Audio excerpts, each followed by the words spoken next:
Hello students, agri success point के digital platform से मैं ज्योति आपका वेलकम करती हूं और आज मैं आपको बायोलॉजी का एक बहुत इंपॉर्टेंट टॉपिक पढ़ाने जा रही हूं जिसको हम बोलते हैं सेल। और सेल को हम कोशिका भी बोलते हैं।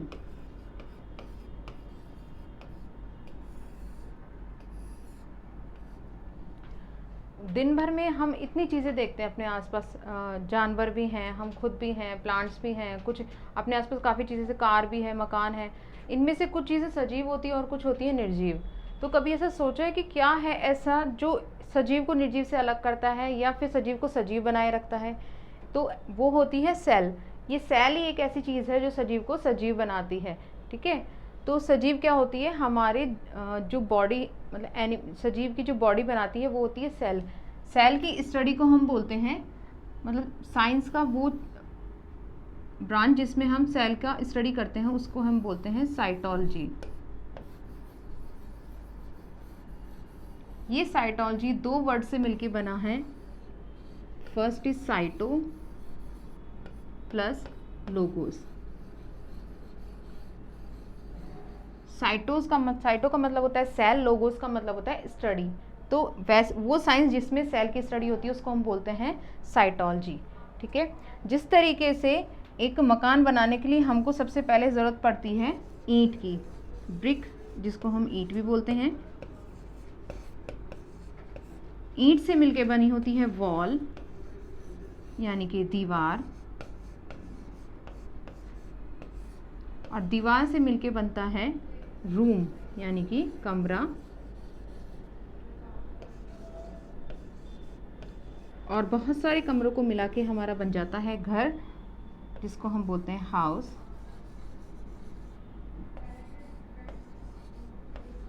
बिल्कुल इसी तरीके से हमारी बॉडी बनती है। कैसे? जो सेल होती है, बहुत सारी सेल मिलकर के बनाती हैं टिश्यूज़, जिसको हम ऊतक बोलते हैं। ऊतक से, टिश्यू से बनता है ऑर्गन, जिसको अंग बोलते हैं। और ऑर्गन, काफ़ी सारे ऑर्गन मिलकर के बनाते हैं हमारा बॉडी, चाहे ह्यूमन बॉडी हो, एनिमल बॉडी हो या प्लांट बॉडी हो। इस तरीके से ये हम बनाते हैं। ठीक है, तो इस तरीके से सेल क्या काम करती है हमारी बॉडी में? सेल होती है हमारी बॉडी की फंक्शनल और स्ट्रक्चरल यूनिट, जो हमारी बॉडी को कंपाइल भी करती है, बनाती भी। बहुत सारी सेल्स मिलकर टिश्यू बना लेंगी, टिश्यू से ऑर्गन बन जाएगा और ऑर्गन से बॉडी बन जाएगी। और बॉडी वर्क कैसे कर रही है? क्योंकि हम मूवमेंट भी कर रहे हैं, सांस भी ले रहे हैं, खा रहे हैं, पी रहे हैं, दिन भर के सारे काम कर रहे हैं। तो ये फंक्शन, ये जो काम हम कर रहे हैं, ये बिकॉज ऑफ सेल। ये ही सारे काम सेल करती है। तो सेल क्या होती है? सेल, कोशिका जो होती है हमारी बॉडी की फंडामेंटल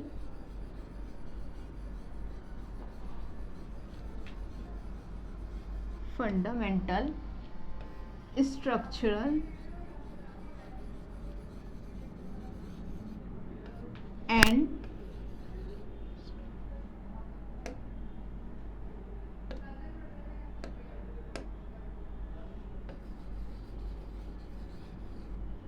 फंक्शनल यूनिट है।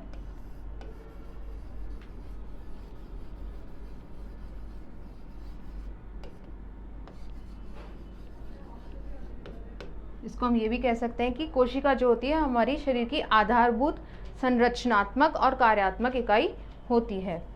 अब हम कहते हैं कि सेल को डिस्कवर किसने किया था, यानी कौन था जिसने सबसे पहले सेल को डिस्कवर किया? तो Anton von Leeuwenhoek. Anton von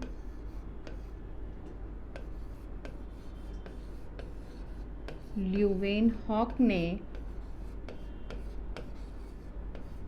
1665 में लिविंग सेल्स को ऑब्जर्व किया था। इन्होंने क्या किया था? पहली बार लिविंग सेल को ऑब्जर्व किया था। इसके बाद रॉबर्ट हुक ने न्यूक्लियस की खोज की थी, जिसको हम बोलते हैं केंद्रक। कोशिका में होता है केंद्रक, और इस केंद्रक की खोज की थी रॉबर्ट हुक ने।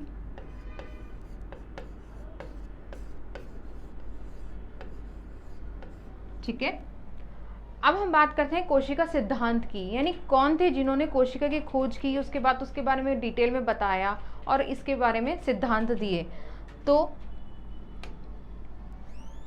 सबसे पहले एक जर्मन के एक वनस्पति वैज्ञानिक थे जिनका नाम था श्लीडेन।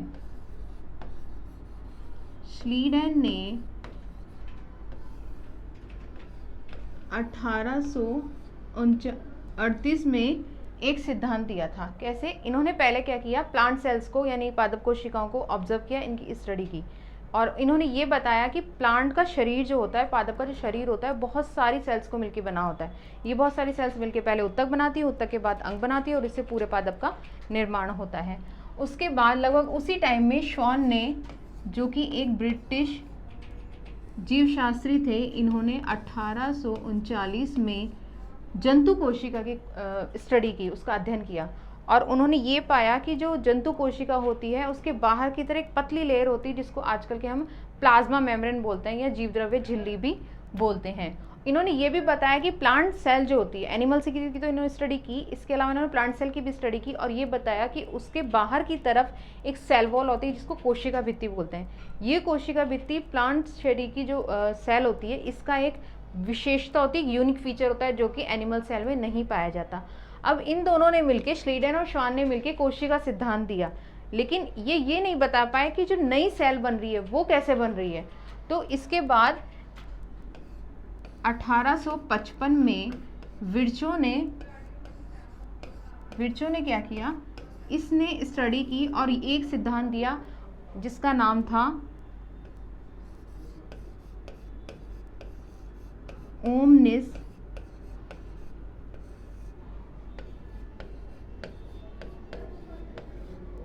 सेलुला ए सेलुल। तो विर्चो ने ये बताया कि पहली बात तो प्लांट का शरीर हो यानी कि पादप का शरीर हो या जंतु का शरीर हो, ये सब सेल यानी कोशिका से और उससे जो उत्पाद बनते हैं उनसे मिलके बना होता है। और दूसरा कि नई जो सेल बनती है वो जो पहले वाली सेल होती है उनसे मिलके बनी होती है, यानी प्री एग्जिस्टिंग सेल से मिलके बनी होती है नई सेल्स। ठीक है, अब हम बात करते हैं कि सेल बॉडी में है, ठीक है, एनिमल के है या एनिमल के प्लांट के है, तो एक सेल है या ज़्यादा सेल है। अगर किसी के जंतु के शरीर में एक सेल होती है तो उसको बोलते हैं एक कोशिकीय जीव, एक कोशिकीय जीव। और अगर एक से ज़्यादा कोशिकाएं होती, जैसे हम खुद ही हैं, प्लांट्स भी हैं, एनिमल्स भी हैं, तो उसको बोलते हैं बहुकोशिकीय जीव।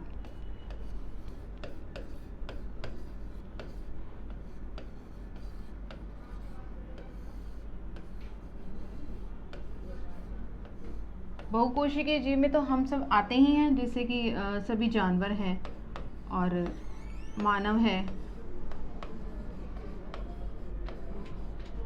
और एक कोशिकी में सारे जीवाणु भी आ जाते हैं, विषाणु भी आ जाते हैं, जिसको हम बैक्टीरिया वायरस बोलते हैं, पीपीएम माइकोप्लाज्मा भी होता है, इस तरीके से। ठीक है,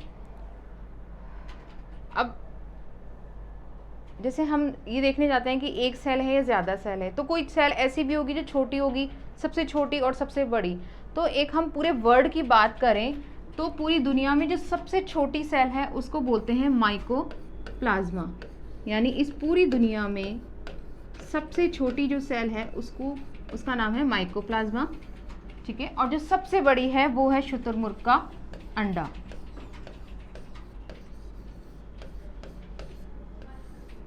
यानी कि एग ऑफ ऑस्ट्रिच। हमारे मानव शरीर में भी तो कोई सबसे छोटी या सबसे बड़ी सेल होती होगी, तो हमारे यानी मानव शरीर में, मानव शरीर की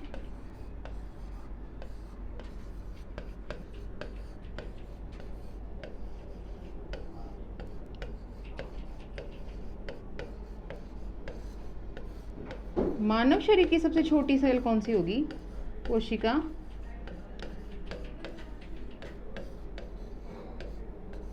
ये होती है स्पर्म।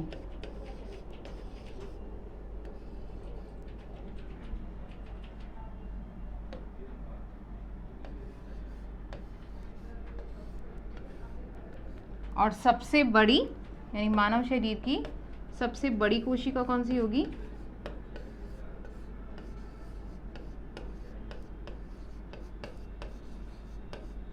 वो होती है ओवम यानी अंडाणु।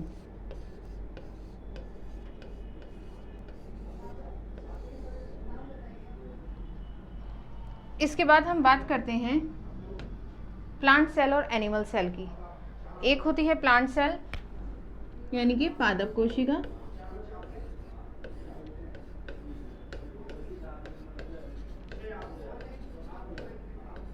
और एक होती है जंतु कोशिका।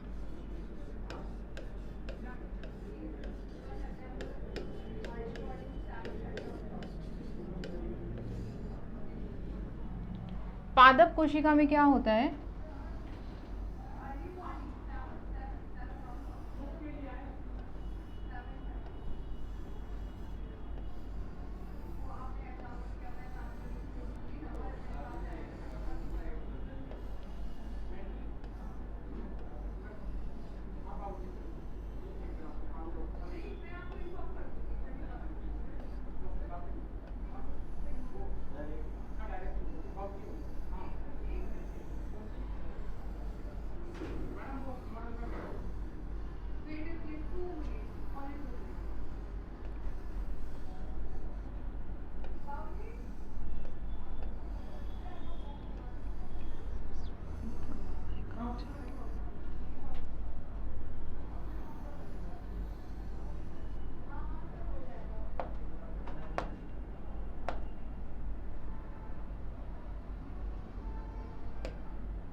Dark repetition.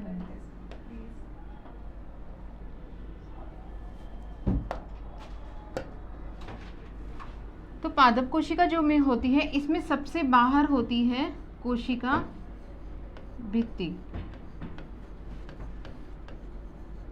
कोशिका झिल्ली,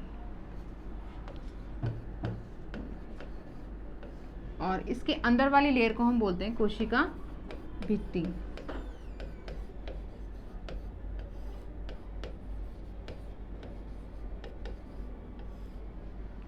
पादप कोशिका की एक स्पेसिफिक फीचर होता है, इसकी एक विशेषता होती है कि इसमें बड़े बड़े क्या होते हैं, रिक्तिकाएं, वैक्यूल्स जिसको हम बोलते हैं, रिक्तिकाएं इसमें होती हैं, जो कि एनिमल सेल में यानी जंतु कोशिका में नहीं होती हैं। ये इसमें होते हैं क्लोरोप्लास्ट यानी कि हरित लवक। हरित लवक का क्या काम होता है ये हम आगे पढ़ेंगे। हरित लवक का वैसे बता देती हूँ, अभी इसका काम होता है कि प्लांट में प्रकाश संश्लेषण करना, जिससे कि पादप अपना भोजन खुद से बनाते हैं। ये है इसमें केंद्रक,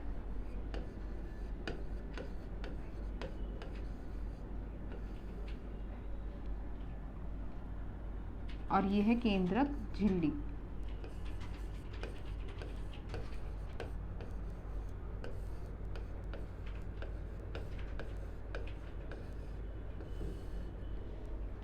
केंद्रक के ऊपर की साइड में यहाँ पे लगी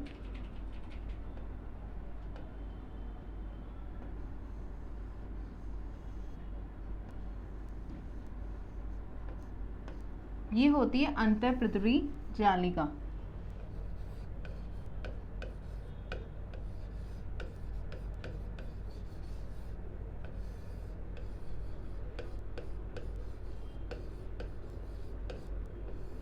अब ये जालिका दोनों तरफ भी हो सकती है, एक तरफ भी हो सकती है, ठीक है। अगर इसके ऊपर राइबोसोम चिपके हुए हों तो ये बन जाती है खुरदरी, और अगर इस पे राइबोसोम नहीं होता तो ये बन जाती है चिकनी। तो ये हो गई चिकनी अंतःपृथ्वी जालिका।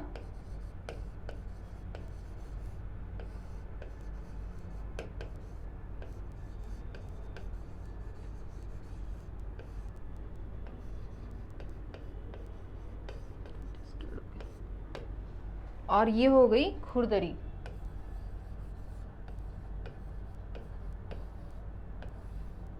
पादप कोशिका में यहाँ पे होते हैं माइटोकॉन्ड्रिया, जिसको कोशिका का पावर हाउस भी हम बोलते हैं, क्योंकि इसमें होते हैं एनर्जी एटीपी के फॉर्म में।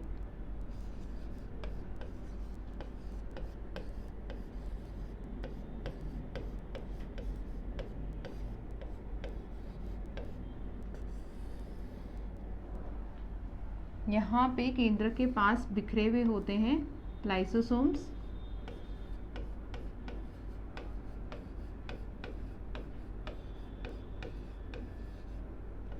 और इन कोशिकांगों के अलावा इस सेल में जो भी चारों तरफ फिलअप होता है, इस भरा हुआ होता है, इसको बोलते हैं जीव द्रव्य। इसी जीव द्रव्य के अंदर ये सारे कोशिकांग बिखरे हुए होते हैं अपनी जगह पे। ये कोशिकांग कैसे होते हैं? डबल लेयर, मतलब बाहर एक आवरण होता है इनके। ये इसका स्पेसिफिक फीचर होता है। मतलब एक दो तरीके की सेल होती है, प्रोकैरियोटिक, यूकैरियोटिक। प्रोकैरियोटिक सेल्स जो होती हैं उनमें केंद्र ये जो कोशिकांग होते हैं इनमें कोई झिल्ली नहीं होती है बाहर। लेकिन यूकैरियोटिक जो हमारा फीचर है, हमारे अंदर यूकैरियोटिक सेल्स होती हैं, इनमें क्या होता है, ये जो कोशिकांग है, केंद्रक है, माइटोकॉन्ड्रिया है, ये सब एक झिल्ली से कवर रहते हैं।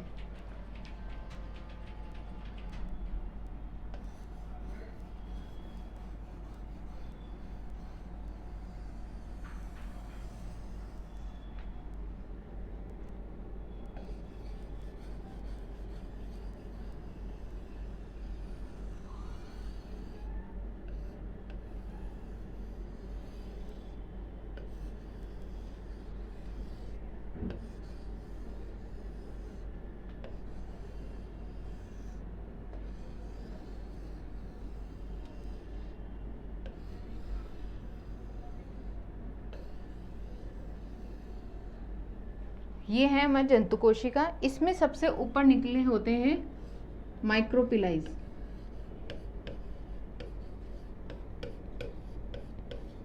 माइक्रोविलाई, जिसको हम सूक्ष्मांकुर भी बोलते हैं। इसमें जंतु कोशिका में कोशिका भित्ति नहीं होती है डायरेक्ट, इसमें कौन क्या होती है, कोशिका झिल्ली।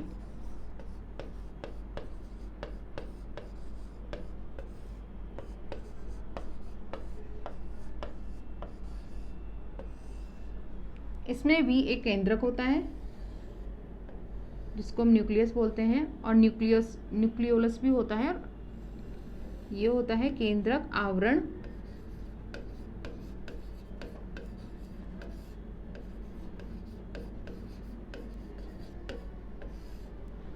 ये है केंद्रक।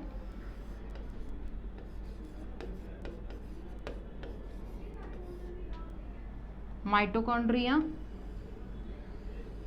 जो कि प्लांट सेल में भी था और एनिमल सेल में भी है।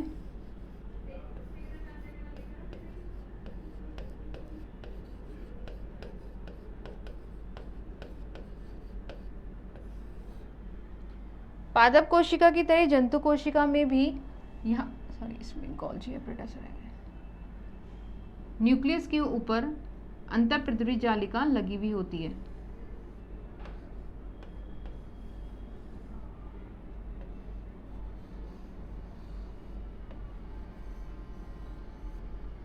अब अगर इनके ऊपर राइबोसोम नहीं लगे हुए हैं तो ये हो गई चिकनी अंतःपृथ्वी जालिका।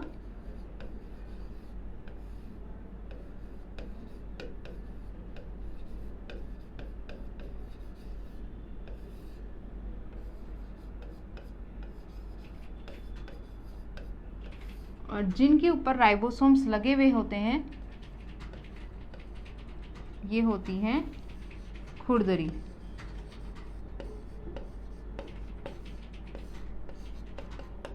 खुरदरी अंतःपृथ्वी जालिका।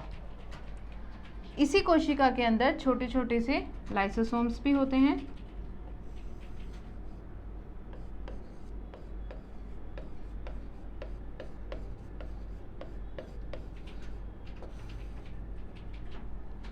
माइक्रोट्यूब्यूल्स भी होती हैं।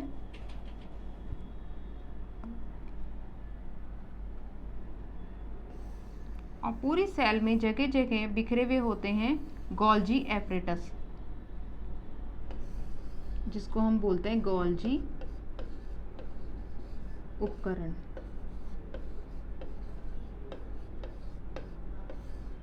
तो इस तरह जीव द्रव्य इसमें भी होता है फैला हुआ, जहाँ की जिसके अंदर ये सारे कोशिकांग बिखरे हुए होते हैं। तो इस तरीके से एक होती है पादप कोशिका और एक होती है जंतु कोशिका। पादप कोशिका जंतु कोशिका को अगर हम देखें तो इनमें क्या अंतर हमको दिखता है, मतलब बहुत सी चीज़ें कॉमन होती हैं कि एक तो इसमें कोशिकांग होते हैं, सब मोस्टली एक सेम होते हैं कुछ को छोड़ के, और सबके ऊपर झिल्ली लगी हुई होती है। तो एक तो पादप कोशिका के अंदर हरित लवक होता है जो जंतु कोशिका में नहीं होता है, और एक पादप कोशिका में कोशिका भित्ति होती है जो कि जंतु कोशिका में नहीं होती है। तो अब तक यहाँ तक का क्लियर है। आज के लिए बस इतना ही। Thank you.